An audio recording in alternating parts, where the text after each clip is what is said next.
I'm Jeanne DiFrancesco. We wrote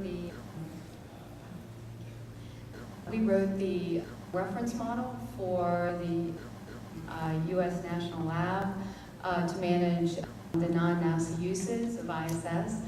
For those of you who haven't seen the report, it is out and published, and I will give you at the end the reference for the NASA and the ProOrbis websites that you can take a look at to see the report.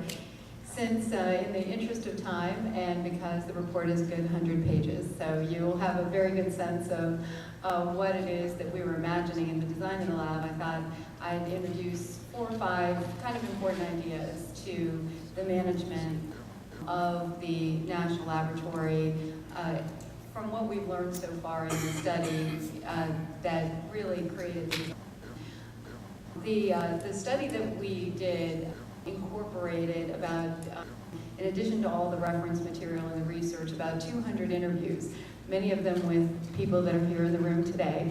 And thank you all for introducing yourselves, because sometimes I only talk to you on the phone. Our company has some very advanced proprietary methods, both strategic frames and microeconomics, for being able to manage and really maximize the return on investments and assets. And that's really what the assignment was from NASA for the International Space Station. The ISS represents really an extraordinary investment from the American people. And the question really is, what do you have to do to maximize that value? And that was sort of our guiding principle. It's really what the design of the National Lab was really all about. So for those of you, again, who haven't read the report, I would really encourage you to read it.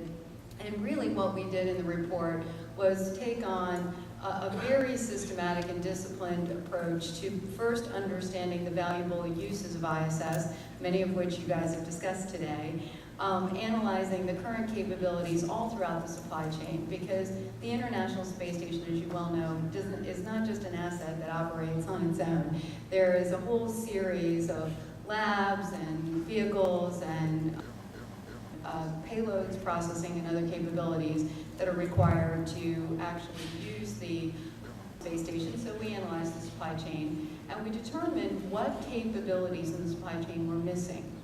What was it really that was preventing the maximum utilization of the lab?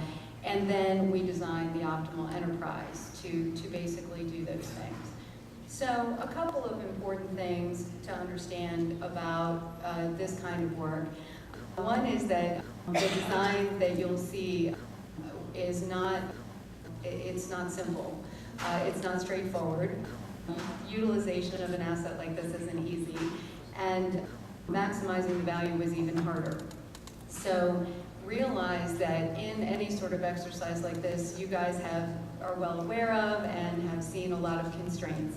And breaking those constraints was a very challenging task in the project. I know earlier there was a question, why now? And one of the quick calculations that we did is the straight line depreciation on an $80 billion asset over 10 years, which runs at about $660 million a month. So every month we are not using the station now, look at your watch. We are losing real value that could be created on station. So that will be my first question, answer the question, why now? The second is that if you look at the valuable uses, we've had a lot of discussion about in our session today, the value that you've been thinking about and talking about has principally been the kind of value that would be commercial value. And that's very important. And commercial value is certainly something that we took into consideration in the report and we calculated.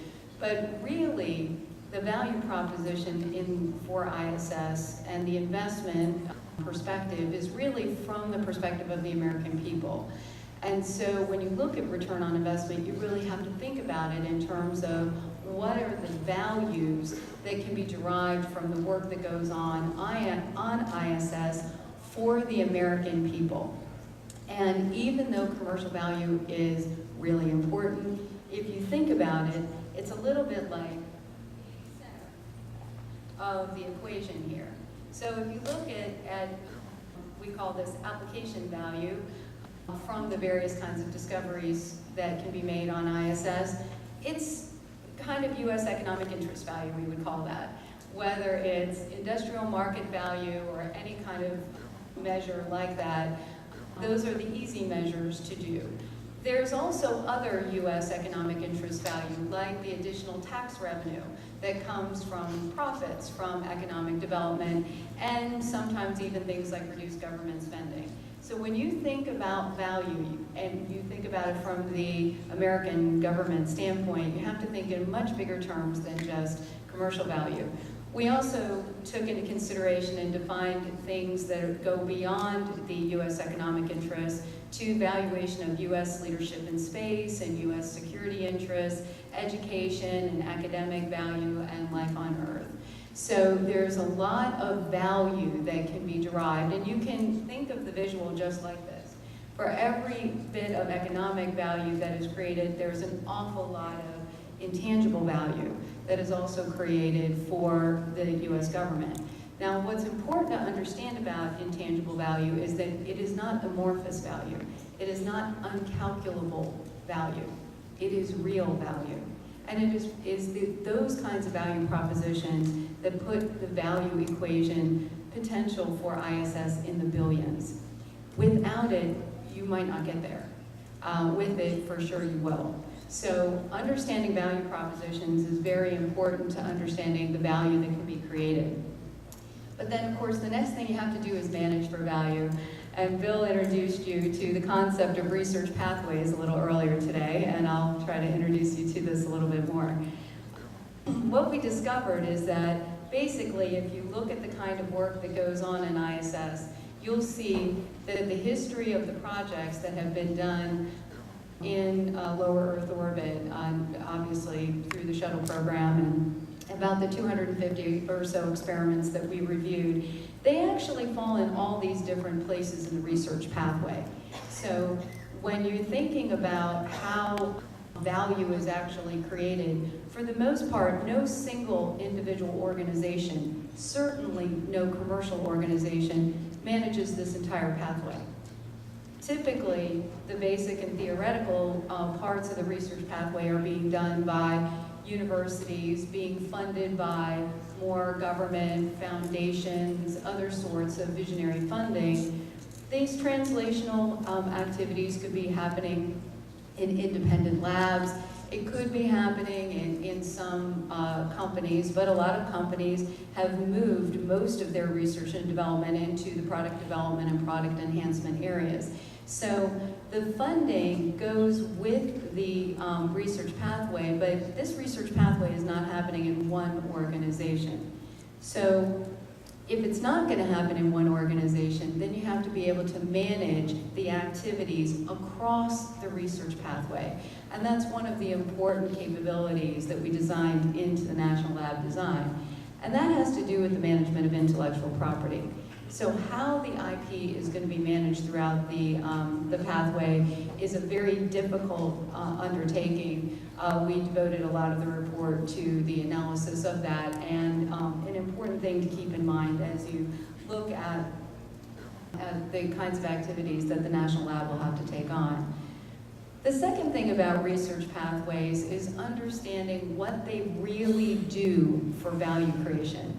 So the second important concept I wanted to introduce is the idea of how various individual discoveries that you might make in the theoretical and basic research area could lead to a lot of different translational applications and a lot of different market applications. One or two core basic findings. And it is in this way that basic research can be valued. If you understand the research pathway, then you can understand the value model for basic research. Now, it's important to have a lot of different kinds of basic research going on in order to be able to create basically a portfolio effect for the National Lab. So if you have to look for the killer app and you're rolling the dice and betting You may win, you may not. And most companies wouldn't do their research and development in that way. So what they are mostly doing is creating portfolios of science, and that is in essence what we've designed for the National Lab. Now, by understanding those research pathways and having a portfolio of them, then you're able to do a couple things. One is that you're able to understand the underpinning for your market applications, but you're also able to do things like shorten the cycle time between discovery and application. And this is an important capability we designed into the National Lab as a collaboration between basic researchers and applied researchers. And you'll see a lot of that in the report. A very important concept to being able to create value, and especially in the time frame that we have for ISS. The last thing that's important to understand about this is that by understanding what these basic kinds of science can lead to, it actually puts forth the value proposition for basic science and is likely, especially in the new political environment, to create more funding for basic research. I would argue that things without value propositions are really going to have, where they're going to struggle in this environment. And with value propositions, small amounts of investment they look like a very good deal compared to things that don't hold value propositions. So we spent a fair amount of time in the report laying these things out, which is important. Last but not least, this organization is going to come forth in an environment that already exists. And I would say with our company, most of our time is spent transforming very big organizations that already have a lot of different kinds of assets. In this particular application, we mostly focused on the ISS as an asset and how do we maximize that value of that particular asset. But in most organizations, there's a lot of people that already are there, and they already have a culture. They already have fundamental belief patterns that guide their behavior in their enterprise. So one of the other things that we flagged as we laid out the governance models and the organization design and other things like that is we laid out two very important cultural imperatives. And it is an important thing as we move forward to think about the paradigm shift that models like this will really require. One is that the organization has to believe that this organization can actually create value and become self-sustaining. The model of the National Lab, the way that it was designed, was not a model where the government will fund 100% of what's going on in ISS. And that is very much like the portfolio research issue. It's a portfolio funding issue. So if you're basically relying on one source of funding and you're going after limited research opportunities, you introduce a lot of risk. And in most companies, they wouldn't tolerate that level of risk. So part of what you'll see in the model is a real attention to the model becoming self-sustaining. And there is a lot that we've designed into the model to help the organization have the potential to become self-sustaining. The second is that the entire continuum of research is really valued.